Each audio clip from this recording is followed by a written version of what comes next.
So the last thing a friend of mine says as I'm coming up here is, man, this is a big deal, don't blow it. I'll do my best. This is my 35th year out here at the rally, and this probably is the coolest one. So when Myron called and asked me if I'd accept the nomination into the Freedom Fighters Hall of Fame, I wasn't really sure I wanted to be part of this bunch of ruffians. I'd heard my reputation after all. But then I recalled the many, many, many breakfasts I've attended for this event. Back when it was at the Armory, the hotel, and Spearfish, so you name the places, I've been to just about all of them. And I realized that everybody in the Freedom Fighters Hall of Fame are people I've leaned into and onto for 3 decades. It's a big deal. And as it happens in this movement, you guys heard it, a theme through all of the speeches today was, becomes a big family, right? So these are brothers and sisters that I've counted on, I continue to count on. They're my partners, and frankly, my best friends. I need to sincerely thank the Sturgis Museum and Hall of Fame. This is critically important to our movement. Us being recognized somewhere in the motorcycling community is huge. This is important to us, and you'll see a little bit later how important. Also, I want to thank all the people that came here to celebrate with me. You know who you are and you know why you're here. Thank you. And then, of course, this doesn't happen without family. So my wife of 32 years and my son, my riding buddy this week for the rally. G-Man, good.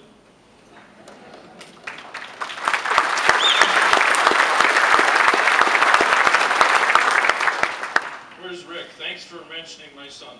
Coming up and saying, talking to him, that's a big deal, okay? So I've done this for 25, 30 weekends a year, 1 year, 38 weekends, burned just about all my vacation.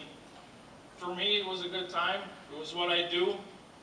There was purpose behind it, but my wife and my kids had to put up with that. So thank you.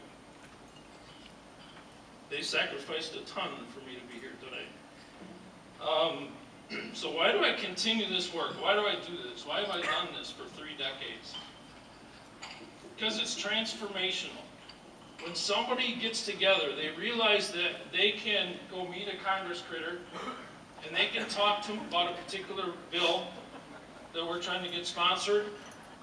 2, 3 meetings later, they sponsored it. And then they realize there's someone from Wisconsin, Illinois, North Dakota, South Dakota, Texas, Florida, all doing the exact same thing. And 100, 150, 200 of the 534 members, 535 members of Congress on a given day will get behind something we're trying to do. Us. Simple bikers. One time we were called the Great Unwashed. Okay? We can go into an office and we can get a bill made or a law passed, or more importantly, something stopped. It's not good for the future of motorcycling.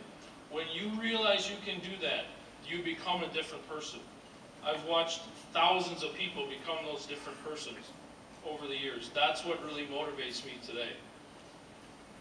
Things like stopping federally funded motorcycle-only checkpoints, helmet laws multiple times, making sure we can continue to customize our motorcycles, which is kind of a big deal for you dudes in yellow shirts, I'm sure.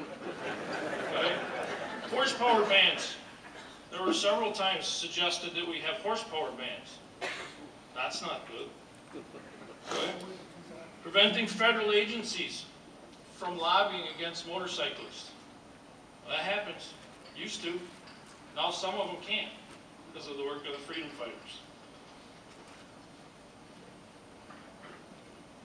Making sure we have good fuel that our motorcycles can run on.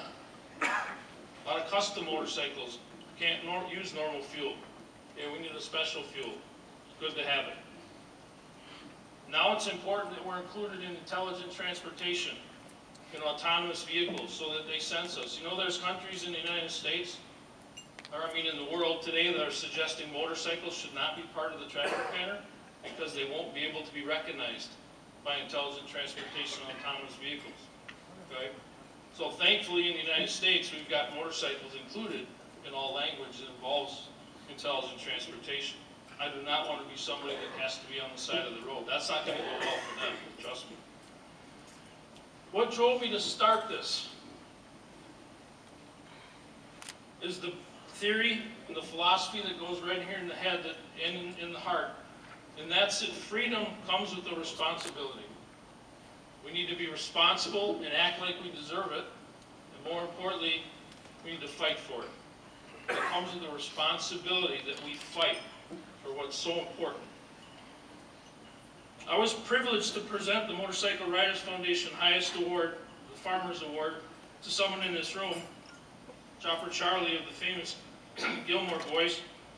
And he had a perfect line in his acceptance speech that cannot be made better. So I'm just going to steal it.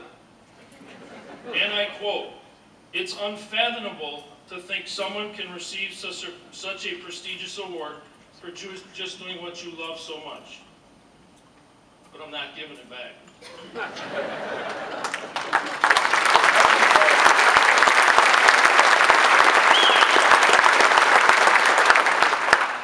So in closing, right, we're there.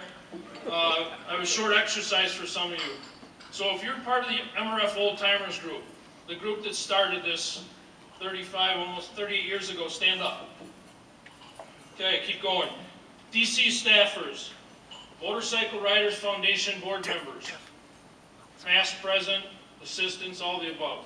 You can stand up. Just go. Aveda, Wisconsin members, the guys that raised me from a pup. If you've attended the National Motorcycle Lobby Day, Bikers Aside the Beltway, stand up. If you've ever attended a meeting of the minds, an MRF meeting of the minds, please stand up. If you're active in your home state motorcycle rights association, stand up. That is truly inspirational right there, folks.